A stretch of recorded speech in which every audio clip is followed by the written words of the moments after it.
Dengan tayo karoon mo dyan, pimensahe ng tayo ni Pastor Gary. Good morning. Hello. Hello! Ay, buti na lang maraming nag-special number. 5 minutes lang ang ating oras. Anyway, maraming pang salamat mga kapatid. And of course, sa lahat. Ang Diyos ang nagbigay, we need to align your goals with God's goal for your life. Paano mamukumo kayong prize kung hindi mo naka-align yung buhay mo sa Diyos? Hello. Magandang mo, huwag kang matutulog. Huwag kang matutulog. Okay, pag lalo ka nagpudot, next Sunday, magbumuha kayo ng mga maliit na electric fan, kanya-kanya, okay? Kanya-kanyang electric fan, kasi kulang to eh, kapsat. Mas mapalad kayo, mas malaki yung electric fan nyo sa akin, maliit. Okay? Pero ito po, keep your eyes on the prize, not the obstacles. Minsan kasi,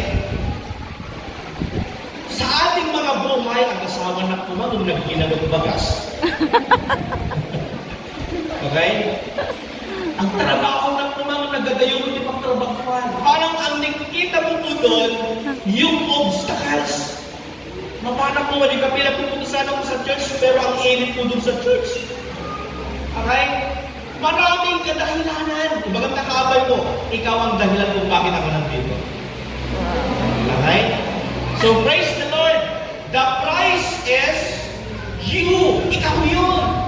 So nga, managnagsaka na, I'm so happy right now, mga kapatid, because ang Panginoon ay patuloy na sinasagot ang ating mga request, ating mga panalangin. Ang panalangin ko, mga kapatid, sana po mapuno ang iglesia ng ating Panginoon Diyos. Sana po madagdagan ang ating mga upuan. Sana po madagdagan ang mga mapuputing ngiti na nag-i-smile na nakikita ko po rito. Okay? Sana po madagdagan ang mga kaluluwa na gusto ng Diyos sa loob po ng iglesia nito. Sana po madagdagan ang mga taong giver, mga taong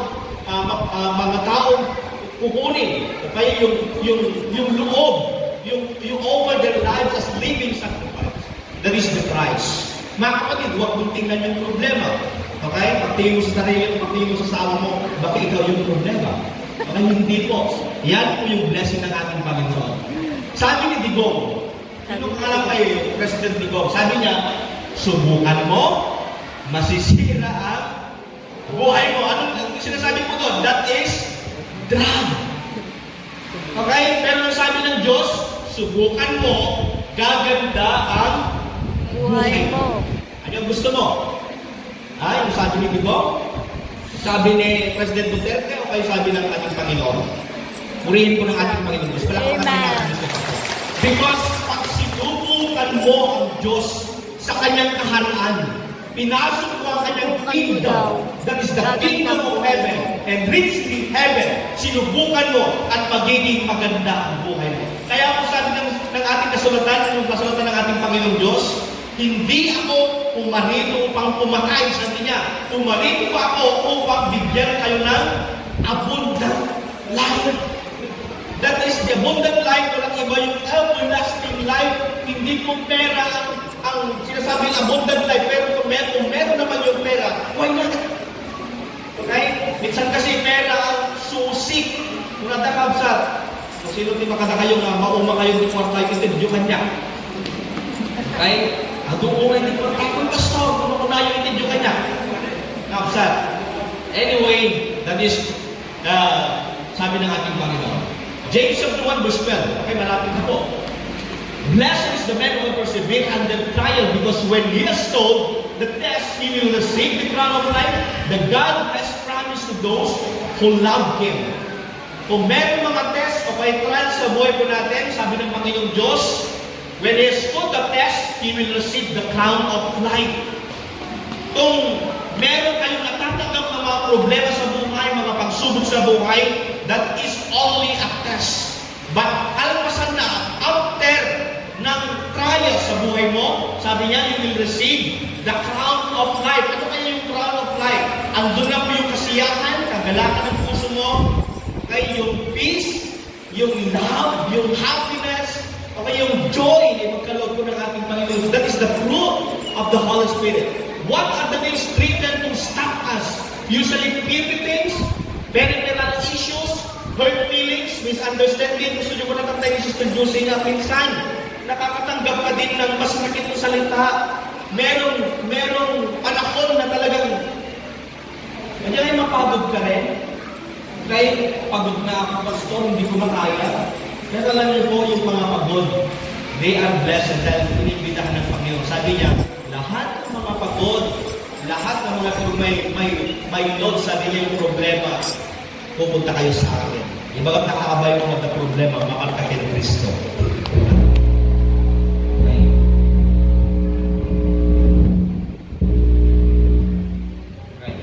So, mga kapatid, nung magsimula po ang DBBS, excited po si Mrs. na magpa-DBBS. First time niya na magpa-DBS. 3 years old kasi yung bata. Nakakita yung anak ko namin. Friday yung graduation. Pero before mag-start yung DBBS, excited po si Mrs. Okay? Lahat ng mga 3 days po yun. Lahat ng damit, may dalawang damit na pagpapalitan, nakasabit lahat po doon, naka-prepared na po. From AM to from PM, sabi niya ni Sister Madeline, umaga ito, hapon ito, then ulit, umaga ulit, then hapon ulit.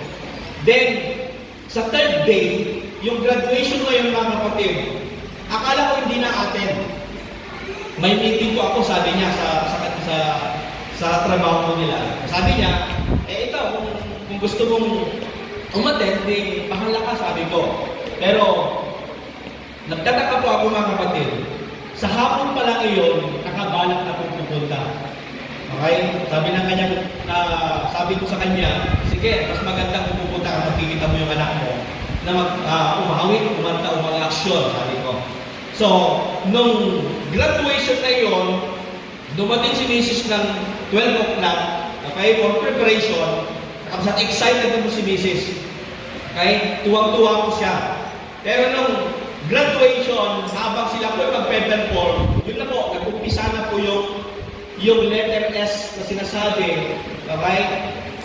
Yung letter S? Sumbong. Sumbong na. Sumbong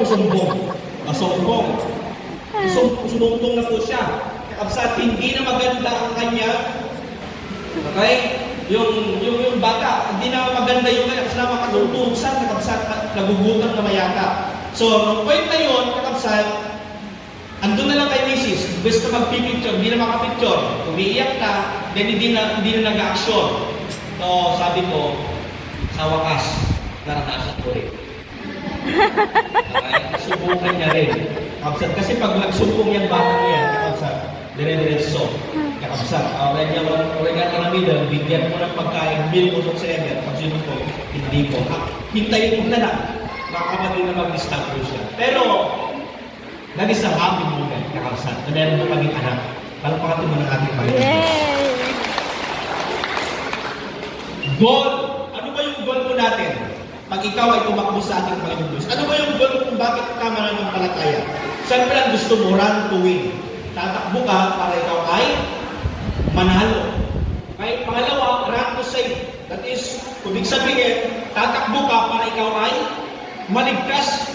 Pumunta ka sa loob ng church para ikaw ay magsamba upang ikaw ay maligtas. Hindi po yung titingin ka ng imaligtas mo. Hindi. Titingin ka na bigyan ng pansin kung ano yung layunin ng Diyos sa buhay mo natin. Amen? Amen. Pangatlo, transformation. Alam niyo po yung mga taong sumasali po sa pasalit, manalo man o matalo, they are transformed in a different ways. Sabi ng iba, mysterious ways. Ay, yung mga iba naman, miraculous ways. Pero sa ating bilang isang Kristiyano, bakit ako nagka-transform? Bakit minsan nagtataka po tayo, bakit ako pumunta sa church? Bakit kailangan po natin magbigay ang ating sarili, bigay ang ating sarili? Because that is the great blessing for us. Transformation. Binago ka ng Diyos Binago ka ng Diyos. Kung binago ka ng Diyos, ano man ang sabihin ni Satanas sa buhay mo, ano man ang gawin ni Satanas sa buhay mo, ano man ang gawin ng kabuso, dahil kalaban na kapsat yung kalaban mo ng ating mga buhay. Pero iisa lang ang ating susi, mga kapatid, ang Diyos. Amen? Diba katabay mo, ang Diyos na mo. Ang Diyos daw dyan. Maugat ulit, wala ka rin. Maugat kayo talaga. Ano yung kausa ka daw kita niya pa eh. Bagi magbaga ka pa kung yan man, grabe yung sister. Ba't ang kulit mo? Sige ka na. Mapananan to. Kita na kayo tunay-day, kausa. Pangalawa po, last, keep a forward focus at all times. Okay, yung kanina goals. Pangalawa, focus. The prize is waiting for you. Magandang ka sa kabay mo, the prize is waiting for you. Prize waiting for you. Excited na ba kayo na makakukuha ng prize o gift? Excited na ba kayo mga kapatid?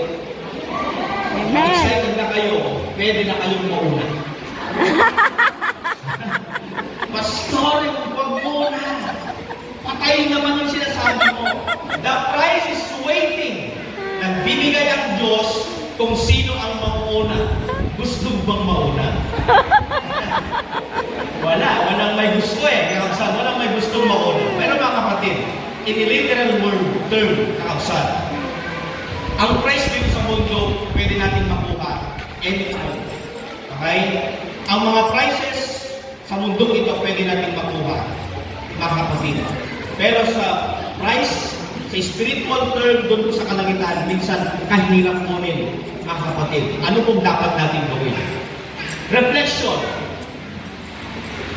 Yung focus na sinasabi po natin dito, mga kapatid, focus in the sense na walang makakasira sa buhay mo. Yung problema ba magsisira sa pananampalataya? Hindi. Yung kapitbahay mo ba na madaldal? Hindi. Yung asawa mo ba napakadaldal? Hindi. Hindi po yung sagabal. That is a blessing. Wala kayong asawa na lalaki, kakabsat. Blessing na niya yung asawa yung kanalaing na nasumako. Okay? Tanuhan na nagsasauday at na problema na nila. Kakabsat. So, mas maganda na lang magaling magsalita. Okay? Huwag po subukan. Wala naman. Okay, there is a reflection of that. Christian life is a race. Tama. Tama po ba hindi? Ang buhay natin Kristiyano ay para tayong tumatakbo papunta tayo sa ating Panginoon. Papunta ko sa Panginoon. Okay? So, 3 reasons we are not in the race today. Kung bakit minsan ang mga tao wala sa race na iyon na sinasabi. Una, you never started. Pati kami lang marugrugin, paano ko pupunta sana magsamba sa Panginoon, pero walang naplansya na damit ko. Okay? Pupunta sana ako magsamba sa ating Panginoon Diyos. Okay?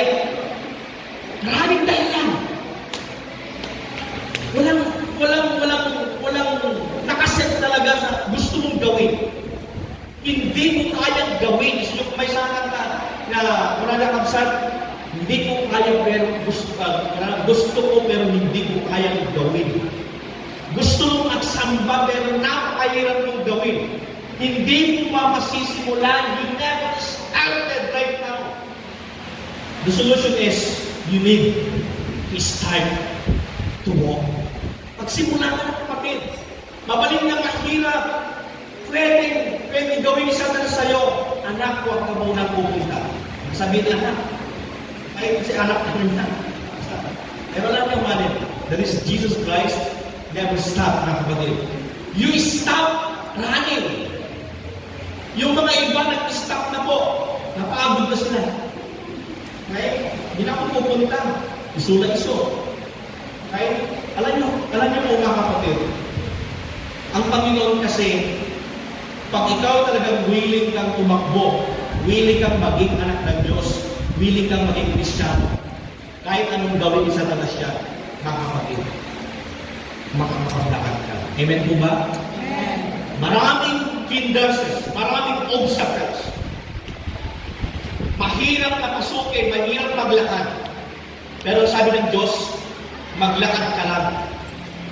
You walk but not yet finished. Doon mga kaabsat, ang daming nagsisimula. Ang daming naglalakad papunta sa Panginoon. Pero nag-i-stop po sila. Why? Because maraming kadahilanan. Mabaling na punong-puno ng pagsubok sa buhay. Mabaling na punong-puno ng utang manen. Okay? Mabaling na punong-puno siya ng mga karga sa buhay. Pag marami kang karga, anong kailangan mo dapat ikarga sa buhay mo? Ang Diyos. Amen, Kamsa? Hindi yung kukuha ulit ng karga o kaya yung problema ng buhay mo. No, hindi po masusunod mo yan. Kaya po, you walk, doon din nagsisimula, but not yet finished. Hindi patapos. Paglahat ka lang. Continue to walk because ang paglakad mo sa Panginoon, makukuha mo yung price na yun. Nakatulong ka sa price na yun. Walang ibang kundi ang ating Panginoon Diyos. Magayon na kapsat, hallelujah. Hallelujah. Nagiyahan ka nag-ibagat hallelujah, medyo mabaho ang kadamang hininga. Okay? So brothers and sisters, I press on toward the goal to win the prize, for which God has called me heavenward in Christ Jesus. I press on toward the goal. Simulan mo na, kapatid. Okay? Baka pagdating ng panahon, hindi mo maabot yung prize na naghihintay sa buhay. Kaya po, mga kapatid, continue to serve the Lord. Hanapin mo na ang gantimpala. You need to find yung reward. You need to find the prize. Okay? Hanapin mo na. Kailan kaya mo makahanap? Kanino kaya makahanap? Saan ko ang pupunta para mahanap? Kapatid ko, kaibigan. The road is narrow. Narrow road, nagunada. Medyo ngay makikit ang daan. Pero bakit gusto ba itong pasokin? Dahil doon mismo mapasok ang lahat ng mga anak ng Diyos, mga kapatid, papunta po sa kalangitan. We need to walk what? By We need to walk in what? By faith. faith. Hindi po not by sight. Kung titignan mo lang, gusto mong kunin yung prize, okay? Gusto mong kunin yung everlasting life na yan, gusto mong yumaman, gusto mong magkaroon ng magandang buhay, you need to walk by faith. Okay? Not by sight. Hindi yung lahat na nakikita mo, baka yun na po yun. Hindi. That is the faith. Ang gusto ng Diyos, mga kapatid, faith, pananampalataya. Ang lahat ng ito, sabi niya, pananampalataya ang magsimula upang matanggap mo ang pagpapala. Palapatay tiyapo kapsa. Then, pagkatapos po ng pananampalataya, that is wise. Tatlong W. Wise, that is knowledge of God. Alalahan mo pa rin, pagpasok mo pa lang dito sa church, pagpasok mo pa lang magsamba sa ating Panginoon Diyos, binibigyan ka na ng karunungan sa buhay mo. Amen? Kaya mapalad po tayo, mga kapatid. Dahil ang karunungan, hindi basta-basta makukuha. Dahil ang karunungan ay hindi po ibibigay na lang, kundi magbigay ka ng isang panahon o kaparaanan upang matanggap mo ang mga karunungan na iyan. Then, kalpasan po ang karunungan, after mo ng wise o kaya knowledge, we need to win. Okay? Kailangan, kung kailan ka nagsimula, dapat alam mong tapusin. Amen? Diba, nakabay mo, ang mong tag-start, ang mong tag-limpas. Okay, yung mga Tagalog na, kung marunong kang magsimula, dapat marunong ka din tumapos. Okay? Okay, katapos. Anyway, win, yung win na sinasabi ng Diyos dito, that is the reward. Bagay mo ka sa reward. Reward. Okay, mga nadigdigit na kabay mo, kapag ang reward ko lang. Reward to the Lord. Okay? Makapalapin mo sa mga. No. That is the reward. Ang reward na tinutukoy po dito, mga kapatid, ay yung kung paano po natin tanggapin ang ating Panginoon Diyos. Hindi mo matatanggap ang reward hanggat hindi mo tanggapin ang ating Panginoon. Amen po ba? Hanggat hindi mo sinisimulan na maglakad, okay? hindi ka makakarating sa paroroonan. Kaya sabihin po natin sa ating Panginoon Diyos, sa ating mga buhay, go, you need to press, okay? I press toward the goal. Kailangan po natin sundin ang goal na yon, sundin yung gusto ng Diyos na yon, at matatanggap po natin ang ating Panginoon Diyos sa ating mga buhay. You need, sabi niya dito, you need to become, okay? You need to continue to run. Bagaimana kata continue to run? Turan. Erase. Yung letter, tatlong word doon, yung run, continue to run the race of life. Huwag mong paligtaan na tumatakbo ka, lumalakad ka sa buhay dito sa mundong ito. That is the life kung saan narigalo ng Diyos sa ating mga buhay.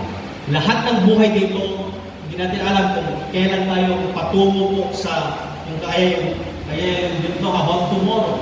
Okay? Hindi natin kontrol ang ating mga buhay. Kaya we need to connect to the author of life, that is Jesus Christ. Pangalawa, undermine the obstacles. Ano ibig sabihin ng undermine? Kailangan po namin tunawin. Kailangan po natin na i-overcome.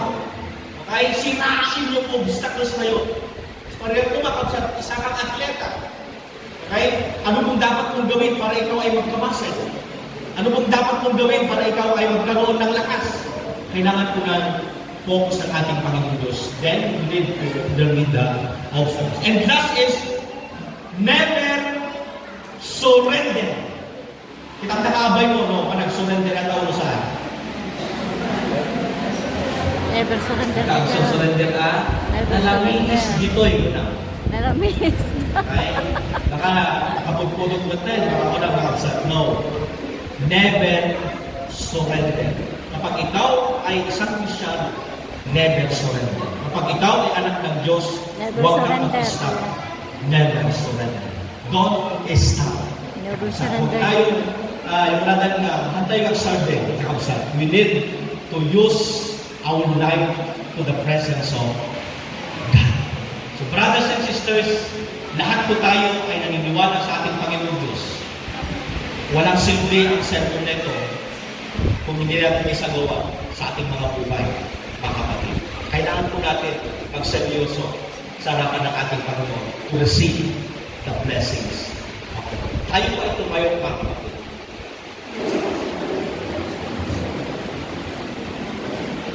Bago tayo mag-pray, nanay po natin yung kay buti-buti mong Panginoon. Then, kalpasan po, after ng kay buti-buti mong Panginoon, sa lahat po na gusto magpasalamat, kung meron po kayong gustong sabihin sa ating Panginoon, mga problema o kaya may gusto po kayong manalangin, mag-birthday ngayong araw na ito, o kaya anuman ang gusto mong iparating sa ating Panginoon Diyos, pupunta po yun dito sa harapan. And especially, kung tatanggapin mo ang Panginoong Diyos, well, nandito po ang ating Panginoon upang yakapin ka, tanggapin ka bilang isang anak niya. Kantahan po natin kay buti mo Panginoon. Let's sing. Ay buti mo